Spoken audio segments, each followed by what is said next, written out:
줄입니다. KBS 교통정보센터였습니다.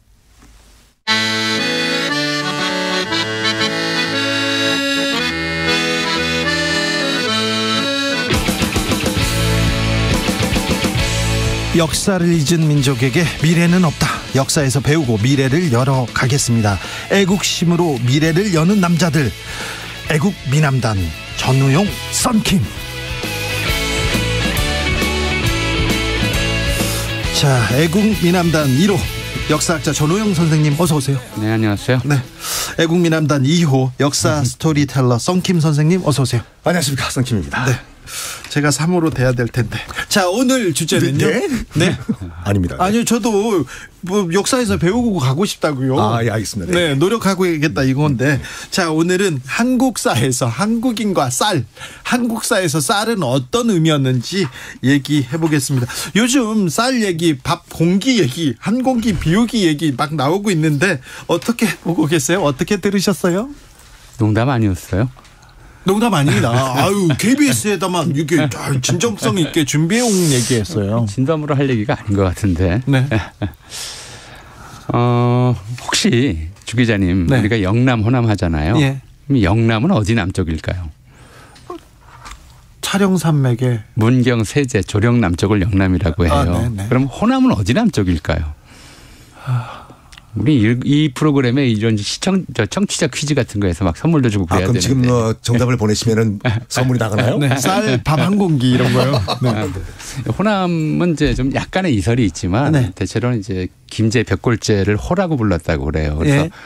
벽골제 남쪽을 호남. 아, 영남. 예. 그다음에 이제 벽골제 서쪽을 호서 이렇게 네. 불러서 충청도가 호서, 이제 전라도가 호남 이렇게 불렀다고 하는데, 아시다시피 김제 벽골제는 삼한 시대 축조된 저수지였어요. 예. 그리고 그 무렵부터 우리나라에서 쌀 농사가 시작됐는데, 흔히 좀 생각하는 것과는 달리 우리 조상들이 주곡으로 쌀을 선택한 거는 그렇게 잘한 선택이었는지 아닌지 좀 갑론을박이 좀 있어요. 왜냐하면 우리나라가 쌀의 북방 한계선에 속하거든요. 쌀 농사에. 예.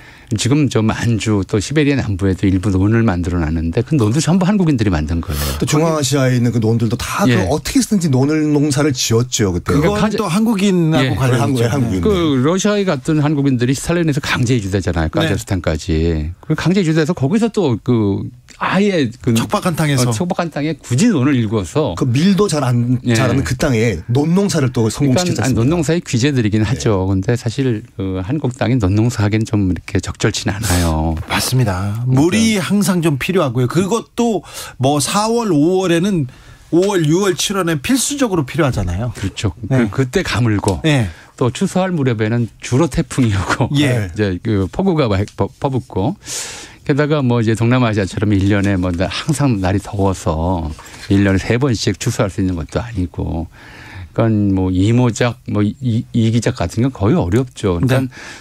쌀은 이제 주곡으로 선택을 하긴 했는데 삼한 시대부터. 또 백제가 뭐 만에 패자가 된 것도 쌀 농사를 장려한 덕분이다라고 이제 보통 얘기를 하고요. 네. 주곡으로 선택하긴 했는데 항상 부족했어요. 그러니까 그렇죠. 부족한 주곡이었죠. 그렇죠. 뭐 이렇게 말씀하시는 분도 계시는데 일단은 그 밀 같은 경우에는 지력을 다 빨아먹어요, 이게요. 아, 그래요? 네, 그래서 한 번 심으면은 약간 이제 휴경을 한 다음에 또 심기 때문에 가뜩이나 지금 그 산이 70%인 땅에 밀을 심기는 거의 불가능했다. 그러니까 우리가 또 먹는 이제 밀 같은 경우는 겨울밀이라고 해서 음력 6월에 추수를 하는데 맛이 없어요. 그리고 보통 밀 한 알에 생산력으로 봤을 때는 밀 한 알에서 보통 6알이 나오는데 쌀 같은 경우에는 그 2배, 한 12알에서 20알. 생산량도 훨씬 크기 때문에 리스크를 감당하면서도 쌀 농사를 했다라는 말도 있죠. 그렇죠. 근데 리스크가 좀 큰 문제도 있을 까 아까 말씀하셨듯이 좀 인구 부양력이 쌀이 높아요. 그래서. 그렇죠. 그래서 전 세계적으로 보면은 쌀은 생산량이 대략 이제 3분의 1, 밀, 옥수수, 쌀이 각각 3분의 1 정도씩 차지하는데 크게 보자면. 근데 전 세계에서 인구 많은 지역들이 되게 쌀 먹는 사람들이에요. 그러니까 인구 부양력이 높아서 동남아시아. 예, 뭐 저 인도, 뭐 저 중국 남부 할 것 없이 다 이제 쌀이 인구를 많이 지탱을 해주죠. 근데 쌀이 이제 그렇게 우리한테는 부족한 주곡이다 보니까 주곡으로 선택을 했음에도 불구하고 부족하다 보니까 그걸 귀하게 여기는 그런 좀 인식이 굉장히 오래전부터 붙어 있었어요. 그러니까 그렇죠. 쌀이 조금 부족한 주곡인데 그래서 지금 한국 사람들은 뭐라 그러냐면 세상 곡식이 참 여러 종류가 있잖아요. 네. 많아요, 여러 종류가. 근데 쌀 빼고 나머지는 다 뭉뚱그려서 잡곡이에요. 잡곡이죠, 잡곡. 예. 그리고 쌀 농사가 이게 기본이고 네. 나머지는 그냥 하는 거고요. 그렇죠. 보리도 쌀 농사 안 할 때 좀 심는 거고 나머지도 마찬가지입니다. 아니 한국 사람은 또 밥심으로 산다고 하지 않습니까? 그렇죠. 밥에 관련된 표현들이 얼마나 많아요. 네. 네 밥은 먹고 다니냐. 그게 가장 중요한 인사죠. 그러니까 언제 밥 한번 먹읍시다. 네, 밥 먹는 사이고요. 너 밥맛이야. 왜 나한테 손가락 치느라고. 밥맛 떨어져. 뭐 이건 이제 믿어야 될 얘기인지는 모르겠어요. 그러니까 이제 전 세계적으로 아기가 태어나서 처음 하는 말은 다 그러니까 뭐냐면 좀 그 인류학자들 주장에 따르면 그 견해에 따르면 입술 닿는 소리, 순음을 낼 수 있는 동물이 인간뿐이래요. 네. 다른 동물들도 소리는 다 내는데 인간만 입술 닿는 소리를 내는데 이게 미음, 비읍, 피읍 계열이에요. 맘맘마 이렇게 나가죠. 그렇죠. 네. 그러니까 아기가 처음 태어났을 때도 이제 옹알이나 뭐 우는 소리를 내요. 근데 그건 말한다고 안 하거든요. 아기가 말을 한다고 우리가 보통 얘기할 때 언제부터 말한다고 그러냐면 미음 발음할 때부터 말한다고 그래요. 그래서 맘마는 젖이라는 뜻도 되고 엄마 젖 주는 사람 엄마라는 뜻도 돼요. 예. 그럼 이 맘마 다음에 이제 나오는 그 두 번째 순음이 뭐냐면 비읍이에요. 네. 그래서 그게 빠빠이고 밥이에요. 그러니까 젖은 엄마, 밥은 아빠 이런 식의 순서로 돼 있다. 참 그게 밥이란 것을 그러니까 우리나라 그 표현 가운데서 영어라든지 외국어로 번역이 안 되는 게 상당히 많아요. 근데 근데 빠빠는 외국에서도 밥 아빠잖아요. 그러니까 밥. 그렇죠. 밥이에요, 그게. 그러니까 이런 것들 이 번역이 안 되잖아요. 근데 특히 이제 쌀은 라이스고 밥을 이거를 번역해봤자 이제 쿡드 라이스인데 많이 뭔가 부족해요. 그렇죠. 우리의 정서가 녹아들지 않았어요. 그렇죠. 쌀이라고 얘기할 수도 없고요. 밥은 또 밥인데. 밥은 밥이에요. 예. 그러니까 우리는 이제 쌀, 밥 순으로 돼 있고 이 쌀로 만드는 밥은 이제 우리가 좀 중요한 것들에 대해서는 만든다는 표현 대신에 더 좀 높은 표현을 써요. 짓는다? 예를 들어 집을 짓다. 짓는다. 그렇죠. 이름 짓다. 시를 짓다, 글을 짓다, 밥을 짓다, 옷을 짓다. 이 정도 짓다라는 말을 쓸 정도로 이제 밥에 대해서는 대단히 좀 높이 평가를 해왔죠. 근데 이 쌀이 이제 그렇게 뭐 좀 부족한 주곡이라고 말씀드렸습니다만 이제 조세를 걷거나 할 때도 다른 잡곡을 걷지는 않아요. 그렇죠. 쌀에 대해서. 쌀로 걷어요. 네. 쌀로 걷는데 이 쌀을 현물이니까 우리가 조세라고 그러니까 보통 이제 현물로 걷으니까 이거 운반하는 게 일이잖아요. 네. 보통 일이 아니거든요. 대략 19세기 전반 정도에 보면 서울에만 이제 조세가 집중되는 곳이니까 연간 들어오는 쌀의 양이 100만 석 정도였다고 그래요. 그때도. 100만 석. 그러니까 계산하시면 한 석이 보통 두 가마니. 144kg이거든요. 그래요? 곱하기 하시면 돼요. 네, 곱하기 답은? 지금 얼른 뭐 한 석이 두 가마니. 근데 그게 지금 올해 생산량이 370만 톤이니까 뭐 이제 지금 비교도 안 되죠. 근데 그거를 어떻게 운반했겠냐는 거예요. 문제는 대략 이제 100만 석 정도면 전국에 한 200개 군데니까 한 군당 5,000석 정도를 서울로 운반해야 돼요. 그리고 이게 요즘처럼 뭐 철도나 아니면 택배로 운반할 수 있는 것도 아니고 전부 지게로 져야 되잖아요. 그러니까 지게 무게 포함하면 당시에 한국인 성인 남성의 평균 몸무게가 60kg이 안 됐어요. 근데 등에다 섬 단위로 해가지고 대략 이제 뭐 한 70kg짜리 한 가마니를 들었다고 치자고요. 그럼 거기다 지게 무게 하면 80kg이잖아요. 그거를 들고 예를 들어서 뭐 저기 봉화나 영주 이쯤 되면 경상도쯤 되면 보름씩 한 달씩 물길도 안 되니까 그거를 등에다 지고 문경세제 넘어서 충주 가흥창까지 옮겨야 됐던 거예요. 그러니까 뭐 우리 아리랑 중에 문경세제는 웬곡이냐 뭐 이제 굽이야 굽이 눈물이 난다 이런 좀 가사가 있잖아요. 눈물이 안 날 수밖에 없는. 그러니까 쌀은 생산하는 데도 힘들고 운반하는 데도 힘들고 운반하고 나서도 또 문제가 돼요. 뭐가 문제가 되냐면 다 서울까지 왔다고 해서 서울 주변에 이제 기본적으로 정부 양곡을 보관하는 창고를 크게 3개 있었어요. 광흥창, 풍저창 그리고 분자감 창고. 네, 그렇죠. 이렇게 있었어요. 그러니까 하나는 왕실 전용 창고, 하나는 관리 녹봉용 창고, 하나는 이게 중요해요. 군사. 그렇죠. 근데 우리가 군량 뭐라고 그러죠? 미기라고 하죠. 군량 고기라고는 안 그래요. 예. 쌀만 군량미로 쓴 거죠. 그 굴량미 때문에 참 우리나라 역사가 바뀐 게 1882년에도 이모군란이지 않습니까? 그렇죠. 네. 예. 그 전에도 혁명과 역사에 물줄기마다 쌀 쌀을 있죠. 잘라 뭐 이런 게 나오죠. 뭐 우리나라뿐만 아니라 세계사 측면에 봤을 때는 대부분의 이제 혁명이라고 하죠. 레볼루션은 대부분 다 내 먹을 것을 달라. 네. 기본적인 그 요구부터 시작하는 거지 않습니까? 거기와 세금. 그렇죠. 그렇죠. 근데 이렇게 쌀을 이제 한강변에 창고까지 운반해 와도 이게 바로 납부가 끝난 게 아니에요. 그럼 왜냐하면 오는 동안에 이게 뭐 육로로 오든 해로로 오든 간에 비 맞을 수도 있고 누수가 좀 있겠죠. 뭐 이렇게 빠지는 것도 있고 또 그러다 보면 좀 상하는 것도 있고 하니까 이걸 정부 양곡 창고에다 그대로 놓을 수가 없잖아요. 그러니까 창고지기가 검사를 해야 돼요. 예. 언제나 검수가 필요하죠. 예. 공무원들이 하는 일이 그거니까 그 당시에도 이 창지기 창고지기 공무원들이니까. 그래서 검사를 해서 이거는 괜찮다. 그럼 합격품이다. 이건 이제 국가 창고에 넣어도 된다 그럴 때는 종이에다가 들립자를 써서 이렇게 붙여줘요. 가만히에다가 네. 창고에 들여라라는 거죠. 그럼 이제 그다음에 다른 사람들이 이제 옮기죠. 그리고 이 창고에 넣을 수가 없겠다. 좀 상해서 여기다가 써붙이는 글자가 퇴자예요. 그러니까 우리가 지금도 쓰잖아요. 퇴자 맞았다. 퇴자 넣는다.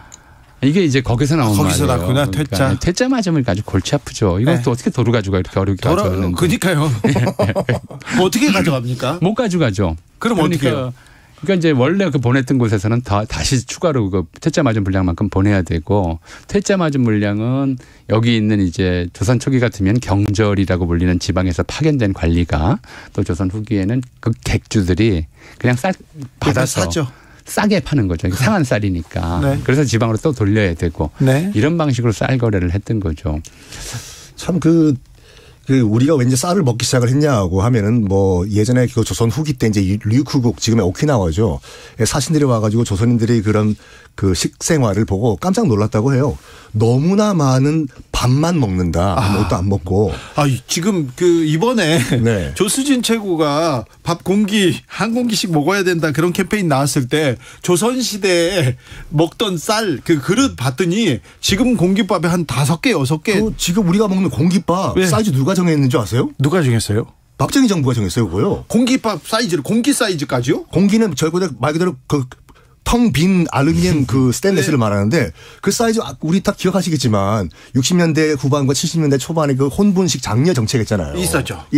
매주 수요일과 토요일은 네. 그 혼분식 먹어야 되고 도시락을 검사했다니까요. 검사했어요. 우리 때까지도 잡곡이랑 같이 섞어야 된다고. 예, 그러니까 우리가 이제 보릿고개 얘기하잖아요. 네. 그러니까 뭐 너무 쌀이 부족하다 보니까 특히 60, 70년대 쌀이 부족하다 보니까 혼분식 장려 운동하고 이제 우리 썬킴 선생은 그런 시절을 겪었는지 모르겠는데 저는 워낙 이제 바로 그 시대의 학교를 다녔으니까. 저도 혼분식 장려 다 했고. 그래요? 교수님 저도 이거 했어요. 저요. 그때 쥐꼬리를 잡아오면 끊어오면 그것까지요? 공책을 나눴어. 왜냐하면 그 쌀가마니 네. 그 쥐가 갉아먹는다고 해가지고 네. 그 쥐잡아 쌀을 낭비하기 않게 하기 위해 가지고 쥐잡아 보라고. 쥐 잡아가서 꼬리를 그 쥐를 잡아 다 통째로 못 갖고 가니까 쥐 꼬리를 끊어가지고. 그랬어요? 새끼 묶어. 좀 센 학교였나 봐요. 저희는 이제 뭐 쥐꼬리까지는 안 했었는데 대신에 도시락 검사를 항상 했죠. 네. 점심시간에 도시락 검사를 해서 잡곡이 30% 이상 섞이지 않은 도시락을 싸우면 혼났죠. 혼나는 게 아니라 밥을 뺏었어요. 밥을 뺏어요? 더 센 학교 다니셨네. 굶겼어요. 이제. 그거 너무 이게 무슨 교육입니까? 그래야 이제 다시는 안 그런다고. 이제 제일 난감할 때가 소풍날 같은 때였죠. 김밥은 이게 보리밥으로 안 싸지. 차이기가 없기 때문에 안 되죠. 김밥은 보리밥으로 뚝뚝 못 떨어진 싸요. 거예요. 부모님한테. 근데 이제 소풍날마다 싸우는 거죠. 소풍날만 몇 번 겪을 때마다. 그러게요? 이거 저기 보리 안 섞으면 우리 점심 뺏겨서 소풍 가서도 점심도 못 먹는다. 이제 저는 항변을 하고 어머니는 이걸 어떻게 김밥을 싸란 말이냐 보리밥으로. 그래서 여기다가 이제 쌀밥에다 깨를 좀 많이 섞어 놓으면 보리밥처럼 보인다. 아이고, 이런 이런. 일도 하고 그랬었는데 좀 옛날 일이지만. 근데 그렇게 굶주린 게 사실은 그렇게 오래되지는 않아요. 우리가 흔히 생각하는 것처럼 조선시대에도 워낙 보릿고개가 심했다고 생각하는데 네. 사실은 이제 연간 쌀 생산량이 한 1,000만 석이 좀 넘었고요.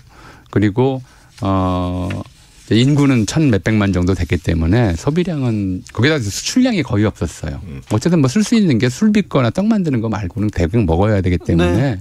최근에 연구했다면 조선시대에는 그렇게 심각한 쌀 부족 현상은 없었다는 것이고. 그래요? 밥은 먹고 살았군요. 예, 일본인들이 와서 볼 때도 그렇게 밥을 많이 먹고도 살 수 있을 만큼 아까 오키나와 사람들 사람들이 미국 사람들이 와서 그렇게 했다고 하지만 조선 사람들이 밥을 참 많이 먹는다라고 느낄 만큼 밥은 좀 풍족한 편이었어요. 이제 일제강점기 일본으로 쌀 반출이 굉장히 많이 늘어나고 그때부터 두 번째로 이제 인구가 늘어나고 네. 이 두 개가 겹치면서 이제 보릿고개라고 하는 것이 심각한 문제가 됐고 해방 이후 인구 폭증 속에서 외국산 밀가루가 도입이 된다 하더라도 쌀 부족 현상이 지속됐기 때문에 70년대까지 계속 이제 이런 식의 혼분식 장려 운동을 강요했던 거죠. 근데 왜 박정희 정권에서 박정희 시대에 왜 공기를 이렇게 줄여놨을까요? 저도 주 기자님도 저와 같은 세대니까 저희는 정확하게 통일벼를 먹고 자란 세대거든요. 그렇죠. 통일벼 정말 맛이 없어요, 그건요. 맛이 확실히 없어요. 지금 지금은 박물관에만 있는 통일벼. 그러니까 이 박정희 정부 같은 경우에는 이제 혼분식 장려 정책 어떻게든지 쌀 소비를 줄이기 위해서 여러 가지 정책을 펼쳤는데 아무리 봐도 지금 식당에서 먹는 밥그릇이 너무 큰 거예요, 이게요. 그래서 밥을 줄이려고. 그래가지고 정확하게 1976년도에 사이즈를 정했어요. 네. 세로 10.5cm, 위로 6cm 이걸 스탱으로 만든 다음에 이 안에 있는 밥은 5분의 4만 담아라. 네. 이거를 어기면은 바로 영업 정지가 먹었었어요. 네. 스테인레스입니다. 스테인레스요? 예. 그 전통이 지금까지 이어지고 있는 거예요. 예. 그리고 그때 나온 게 뭐냐면 설렁탕에 왜 그 밀가루 소면이 들어가냐? 그때도 이 쌀 소비량을 줄이기 위해 가지고. 그때 그 전에는 소면 없었어요? 설렁탕이 왜 소면이 들어가요? 설렁탕에 소면이 들어갈 이유가 없다니까. 소면 맛으로 먹는 건데? 그때 박정희 정권 때 그 소면이 들어갔어요. 그렇군요. 조금 더 거슬러 올라가면 이제 최근에 또 이제 강제징용, 강제동원 노동자들이 어떻게 학대를 당했는가 하는 게 나오잖아요. 네. 그러니까 1930년대 일본에서 이제 한국인, 당시엔 조선인이라고 불렀죠. 조선인 징용 노동자들의 불만 사항들을 조사해요. 왜냐하면 이제 지방 광산이나 이런 공장에서 불만이 많고 폭동을 일으킬까봐 이제 막기 위해서 불만 사항을 조사하는데 불만 사항 1위가 배고프다였어요. 네. 이건 뭐 지금도 이제 뭐 어떤 그 글자의 진위에 대해서는 다른 의견들도 있지만 많이 알려져 있는 것이 징용 노동자들이 탄광벽에 썼던 어머니 배가 고파요 이거잖아요. 근데 일본인들이 뭘 연구했냐면 그래서 이 문제를 조선인들의 이제 배고픔을 달래기 위해서 똑같은 분량의 음식으로 어떻게 나눠줘야 배고픔을 덜 느끼는가 이런 걸 연구했어요. 근데 그런 밥 배불리 먹게 해주면 되는 걸 가지고.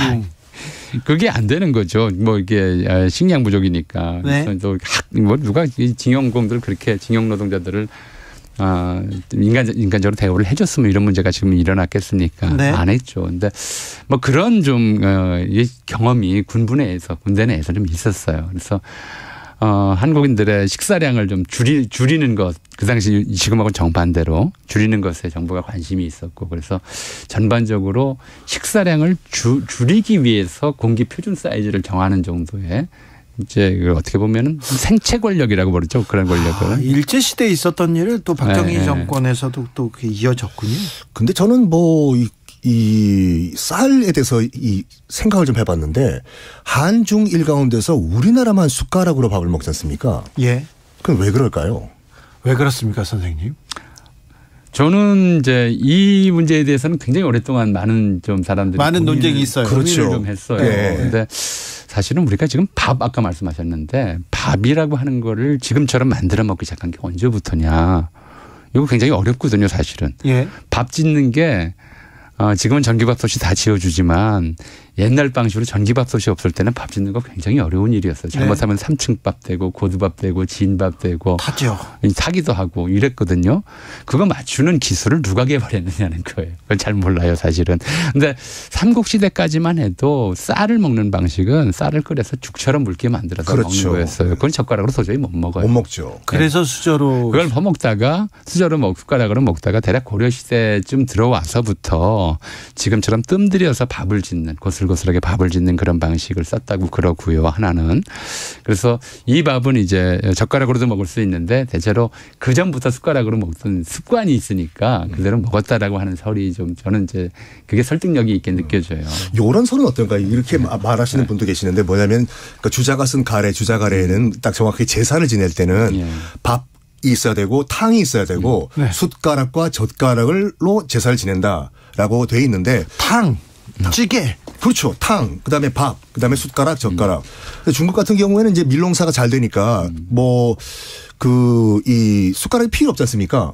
그러다 보니까 이 밥을 먹기 위해 가지고 또 주자 가래를 정확하게 지키기 위해 가지고 숟가락이 지금까지 남아 있다라는 주장도 있는데 설득력이 있는 건가요, 이게요? 뭐 그럴 수도 있겠죠. 지금 네. 여러 가지 왜냐하면 이제 그 죽처럼 먹었던 건 한중일이 공통이었기 때문에 네. 뭐 그거는 이제 왜 바뀌었는지 우리는 고집스러워서 안 바꿨는지 중국 사람과 일본 사람들은 좀 고집이 적어서 바꿨는지 이거는 좀 봐야 될 문제일 것 같고요. 네. 사실 밥 먹는 방식도 많이 다르죠, 문화가. 한국 사람들은 그래요. 옛날부터 상 위에다 밥그릇을 올려놓고 숟가락으로 퍼먹었어요. 네. 그러니까 그리고 만약에 뭐 성질이 급한 사람이나 이렇게 하면 밥그릇을 들고 먹잖아요. 네. 만약에 그러면 뭐라고 그랬냐면 거지냐 들고 먹게 그런단 말이에요. 그런 말도 있죠. 옛날에 그랬어요. 네. 밥그릇을 네. 이제 상에서 떼면 안 네. 된다고. 근데 일본 사람들은 밥그릇을 젓가락으로 먹는 사람들은 그렇죠. 특히 밥그릇을 손에 들고 그래서 가볍게 만들어요. 나무나 이런 네. 것처럼. 일본도 그렇고 중국도 그렇고. 손에 들고 젓가락으로 이렇게 퍼먹었단 말이에요. 그러니까 이게 정상이고 예. 근데 이 사람들은 그럼 뭐라고 그러냐면 일본 사람들은 만약에 밥그릇을 손으로 안 들고 상에다 놓고 그냥 숟가락으로 퍼먹으면 개냐 놓고 먹게 이런다고 그러세요. 저도 이제 일본 갈 때마다 이제 그 일본 친구들이랑 농담 반 진담 반으로 이런 그 토론을 해요. 그럼 저는 이렇게 얘기하거든요. 너희들이 기술이 딸려서 그렇다. 젓가락 기술이. 아니 그게 아니라 임진왜란 이전까지만 하더라도 너희들은 도자기를 만드는 기술이 없겠었기 때문에 나무로 이 밥그릇을 만들었기 때문에 그래서 들고 먹는 문화고 우리는 자기가 발달. 네, 알겠어요. 어쨌거나 시간이 이렇게 빨리 가. 네, 쌀 소비 감소. 어쨌거나 쌀이 남든 어쨌든 우리나라 사람들한테 우리에게 쌀의 중요성이 사라지진 않을 거예요. 자, 대통령의 거부권이 있었습니다. 양곡관리법 논란이 있는데 우리는 이 쌀 논쟁에서 어떤 교훈을 어떤 점을 생각해야 될까요? 아까 말씀드렸듯이 군량미라고 그래요. 쌀은 사실은 전략물자예요. 단순한 식량을 넘어서서 만약에 우리나라가 어떤 유사시에 고립된다고 했을 때 우리나라 생산할 수 있는 곡식은 쌀밖에 없어요. 예. 지금 현재 워낙 쌀 소비량이 줄어서 2020년 정도에 쌀 1인당 우리 국민 1인당 쌀 소비량이 57kg 정도. 반면에 우유 제품 소비량은 87리터예요. 우유를 쌀보다 훨씬 많이 먹는 사람이 돼버렸어요. 그 네. 사이에. 그런데 그렇다 하더라도 만약의 경우에 우리가 이제 쌀 농사를 포기해버리면 생산 기반이 무너져버리면 전혀 이제 식량 일단 전쟁 전에 식량 안보 식량 안보 때문에 무너지게 되고 그래서 쌀 생산 기반 농민들의 생계비 보전 문제가 아니라 사실은 쌀 생산 기반 논을 살릴 수 있느냐 없느냐는 문제를 가지고 지금 검토를 해야 되는데 이거 예산의 문제는 아니죠. 저는 기본적으로 이렇게 생각합니다. 만약에 정말 적자 생존 약육강식으로 나간다고 하면 소위 이른바 이제 보이지 않는 손에 의해서 경제가 운영이 된다고 하면은 국가의 존재가 필요가 뭐가 있느냐 이거죠. 최소한의 사회 안전망 정도는 쳐주는 것이 국가의 기본 의무가 아닌가 이렇게 생각을 해봅니다. 네. 그러니까 당장 전쟁이 안 난다고 무기 생산하지 말자 이럴 수는 없는 거잖아요. 그렇죠. 네네. 그렇죠. 무기는 계속 생산해야 되는 거거든요. 쌀도 마찬가지예요. 식량 주권에 대해서는 예. 고민해야 됩니다. 그렇죠. 이거는 정말 비상시에 우리가 상존해야 될 최후의 의지처이기 때문에 네. 지금 고민해야 될 문제는 당장의 무슨 뭐 양곡 수매를 넘어서서 붕괴해가는 쌀 생산 기반을 어떻게 살려낼 것인가. 그게 아니면 우리는 유사시 살 수 없는 민족이 돼버린다. 이런 지금은 풍족해서 예. 뭐 공깃밥 시켜 먹고 그렇게 생각하겠지만 나중에 못 먹게 한다고 생각해봐요. 정말 비싸도 무조건 사 먹게 됩니다. 이정옥님 재밌는데요. 시간이 순식간에 사라졌어요. 순삭됐어요. 아이고 그러게요. 애국미남당 여기서 마쳐야 되겠습니다. 전우영 선생님, 썬킴 선생님 감사합니다. 네, 감사합니다.